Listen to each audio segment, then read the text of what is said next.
you are formula feeding, please be mindful that the most common thing that we hear of is, "Hi friend, my name is Petey the Pediatrician, and today we're going to go over what to do when you have a brand new baby." So either you're planning to have a baby or you already have one in front of you, congratulations. There's a lot that we're going to go over, so you can always refer to this playlist. Also, if you'd like to test yourself, I have a pre-test down below that's going to quiz you and see what you already know about your baby and give you a score. Then after this series, you could take it again and see your post-test results. It's not going to go anywhere, it's confidential, but just for you to see how well you know your baby and how well you can learn and be empowered to take care of your baby.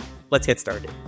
My first question for you is, did you pick a pediatrician yet for your baby? It's really important to find a pediatrician who matches your schedule, your lifestyle choices, as well as has the availability that you need to match your life. There's a link down below to a video about how to pick the best pediatrician and all the tips and tricks that I will share with you, and especially all the bonus tips. But please make sure you do your research before you pick a pediatrician, because that person's going to be intimately linked with your family forever. Now, the next thing is, do you have a rectal thermometer at home? If you don't, please pick one up before you have your baby. If not, I'll link some down below so you can check them out. This is going to be one of the most important things that you're going to have with you. I need you to keep that rectal thermometer on standby. If you ever feel like your baby is getting warm, I need you to unswaddle them and check a rectal temperature. That's one that goes in the butt. The rectal temperature is the most accurate body temperature for a baby. Now, do you know what number we're looking for to say the baby is having a true fever? This is really important. I'm going to quiz you on it. I need you to remember this. It is 100.4 and higher. Not 104, that's way too high. If you followed me for a while, you know how serious this is, because it is a sign that your baby is fighting something. It's most likely a virus causing sniffles, coughing, congestion, but we check all of our babies and make sure that there's no bacteria that we need to give antibiotics for. We check blood, urine, and I'm going to prepare you, sometimes even the spinal fluid. So, baby has a fever, you check what?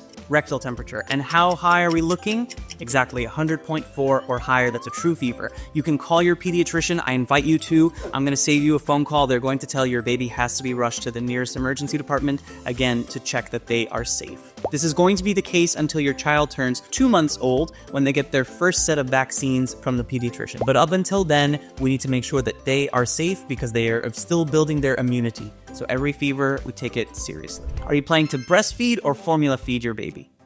Great! The choice is yours and your family's. Do you know the differences between breastfeeding and formula? Let me walk you through them. Both breastfeeding and formula give your baby nutrition, but only breastfeeding gives 3 extra superpowers. Studies have shown that it helps fight infections, it can help fight allergies, and even cancer. So we say as much as possible, and if parents are willing, we say breast is best. However, formula is more than sufficient. If you are going to exclusively breastfeed, there's a couple of things I need you to remember. Number 1, there's no vitamin D in breast milk, so you would need to ask the pediatrician for supplementation. Secondly, breastfeeding causes the baby to have a longer stooling cycle. So babies can poop as frequently as they want. We're going to talk about exactly what to expect with poop. But if they're breastfed exclusively, they can poop as infrequently as 1 time every week. Versus formula-fed babies, we expect them to poop 1 time every 3 days or so. When it comes to breastfeeding, the schedule is typically put the baby at the breast for 10 to 20 minutes, and then at the next feeding, you alternate to the other one.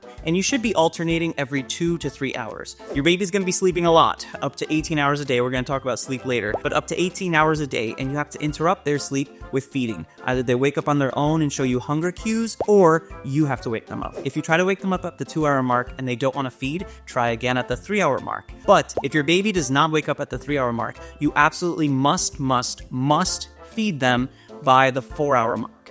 This is because babies don't have sugar stores like you and I. They don't have energy stores. So whatever is in their body is the energy that they have. So we have to keep feeding them so they don't get lethargic, they don't get crummy, and they don't get lousy. So how often? That's right, every 4 hours at maximum, but we want them to feed at least every 2 to 3 hours. That's our goal. At the beginning, it's going to feel like you're not making that much breast milk, but please hold on. You are making everything you need for your baby. It's called colostrum. It is literally liquid gold. What it is it's full of nutrients. It's nutrient dense milk and drops. And if you just give it to your baby, that is more than sufficient for them. And as you continue to put your baby there, your full milk supply will come in by day 3, day 4. And a lot of moms ask, well, then why can't I just start on day 3 and 4? Aha, great question. What happens is you have to put your baby at the breast so your brain gets the stimulation of, oh, I have to feed this baby, and it will send the hormones in and your full milk supply comes in. You have to continue to put the baby at the breast or pump. This also brings up a great point that when you come to feed the baby, consider doing skin to skin, especially right at birth. I have a separate video about what to do when your baby first is born, but specifically when it comes to breastfeeding, you can consider doing skin to skin, and dads also should be doing skin to skin. It's an incredible bonding time for all of you. How can you know if your baby is getting enough breast milk from you? I know. It's like, how can you tell? With the formula bottles, you can measure. And if you pump, you can also measure. But if you're exclusively putting the baby to the breast, how have we been doing it for thousands of generations? Here's a trick. Whatever goes in must come out. So we go based off of wet diapers. We expect our babies to pee at least the same number of wet diapers as their day of life. So on day 1 of life, a baby should pee at least 1 time if they're getting enough hydration. On day 2 of life, we expect them to pee at least twice, 3 on day 3, 4 on day 4, 5 on day 5, and pause for all the fathers who want to keep going to day 365. From day 5 onward, a baby should pee about 5 times in a day if they're getting adequate hydration. They are going to lose weight though, even if they're getting adequate hydration, because they're losing their water weight from the womb. They will lose weight within the first week, and they should regain their weight by the second week. This is why you followed with your pediatrician within 1 to 2 days after birth, and you should always see your pediatrician if they have questions or if they are concerned about weight gain or feeding. And if you find that your baby is feeding at the breast but still a little upset after, that doesn't necessarily mean that they want to feed a little bit more. What you could do is you could give the breast milk and then supplement with formula. That's more than appropriate. And also, while you're feeding your baby, you have to make sure that you burp your baby so that they can get out all the gases. The other thing I need you to remember is if your baby is breastfeeding exclusively, they're in control of what they're feeding. But if you are formula feeding, please be mindful that the most common thing that we hear of is vomiting, because you are feeding the baby.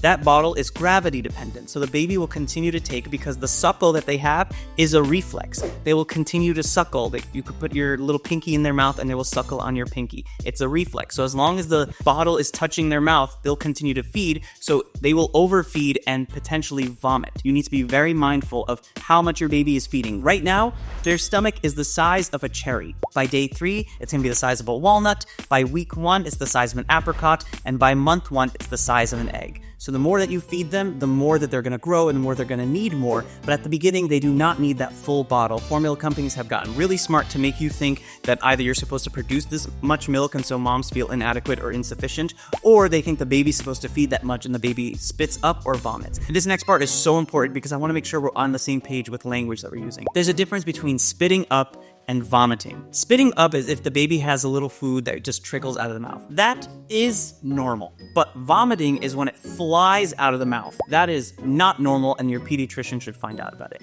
If they trickle, that means that you might have fed them a little bit too much, you didn't burp them long enough, and so next time adjust. But if it's vomiting, please contact your pediatrician. And then the other thing that will happen is they're gonna poop. Initially, the poop is going to be black, sticky, tarry. That is normal. It's called meconium. It's just the amniotic fluid from mom's womb passing through the baby. On its own, it will change to green, and then it will change on its own again to yellow with little seeds in it, and that is normal baby poop. So again, babies can poop as frequently as they want, but as infrequently as 1 week for breastfed babies and every 3 days for formula-fed babies. So that concludes this first video in this playlist. I hope you had a wonderful time and learned a lot. You can click this video to watch the next in the playlist, then also share this video with friends, family, and your baby. Hi friend! So you want to learn a little bit more about having a baby or, well, not having a baby.